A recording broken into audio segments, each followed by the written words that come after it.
The moment I saw the woman quietly staring at the payment terminal, I realized pride can be louder than tears.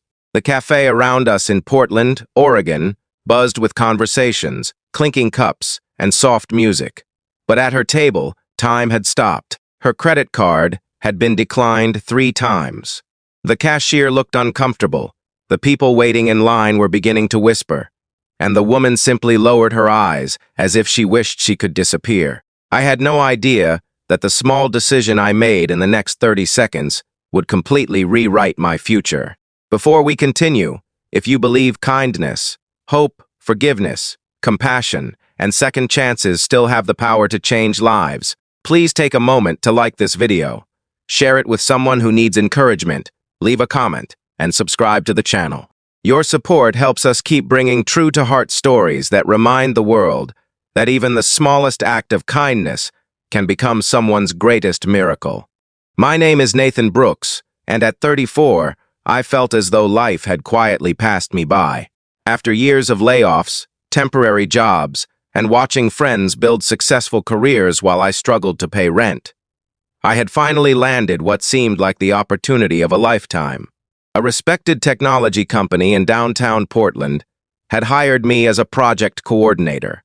It wasn't a glamorous position, but it offered stability, health insurance, and enough hope to believe that maybe life was finally turning around. The morning before my first day at work, I stopped at a neighborhood cafe to review my welcome documents. Every dollar in my checking account mattered.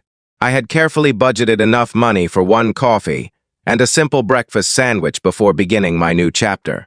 That was when I noticed the elegant woman sitting alone near the window. She looked confident at first, dressed professionally with neatly tied blonde hair and a pale green blouse. But everything changed when the cashier quietly returned to her table after the payment failed. She searched through her wallet again, checked her phone, and tried another card with trembling hands. It failed too. Her expression wasn't angry or embarrassed in the dramatic way people often imagine.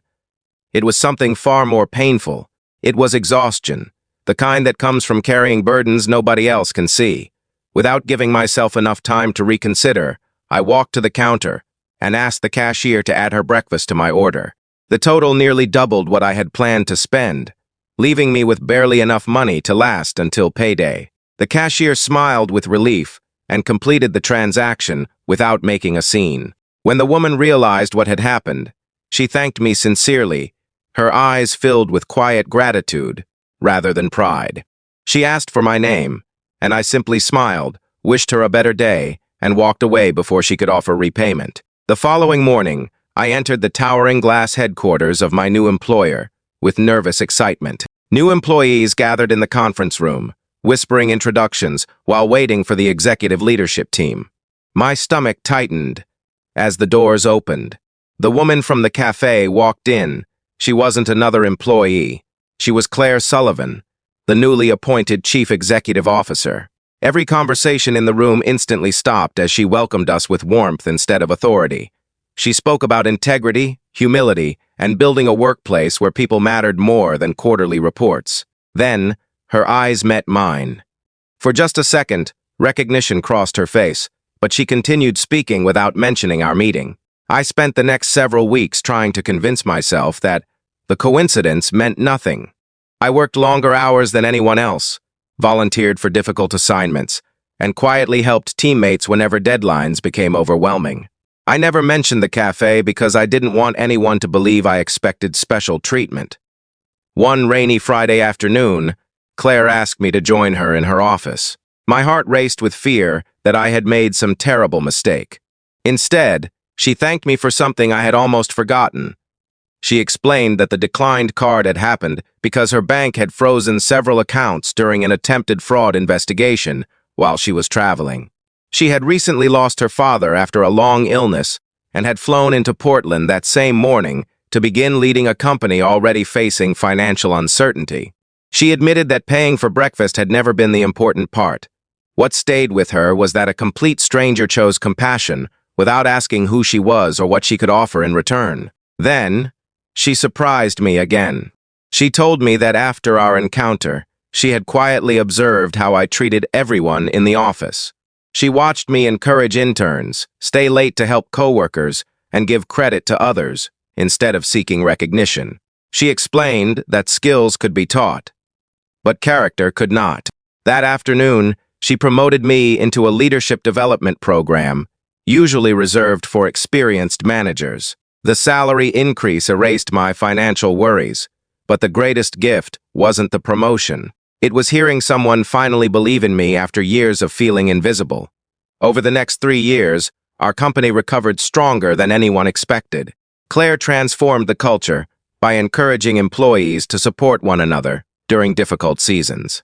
Inspired by that simple morning in the cafe, we launched a fund that quietly helped workers facing unexpected hardships without embarrassing them or requiring impossible paperwork. I watched acts of generosity ripple through the building every single week.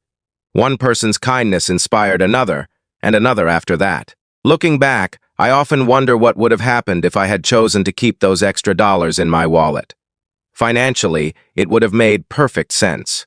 But kindness has a strange way of multiplying in directions we can never predict.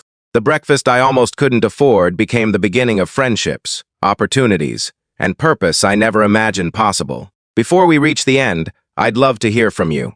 Please leave a comment and tell us about a small act of kindness that changed your life or one you hope to pass on to someone else. Your story may become the encouragement another person desperately needs today. If this story touched your heart, please consider liking the video, sharing it with family and friends, and subscribing for more uplifting stories filled with hope, compassion, and second chances. Sometimes, the greatest opportunities don't arrive through perfect plans or impressive resumes. Sometimes they begin with an ordinary cup of coffee, an unexpected moment of grace, and the simple decision to care for someone when nobody else does.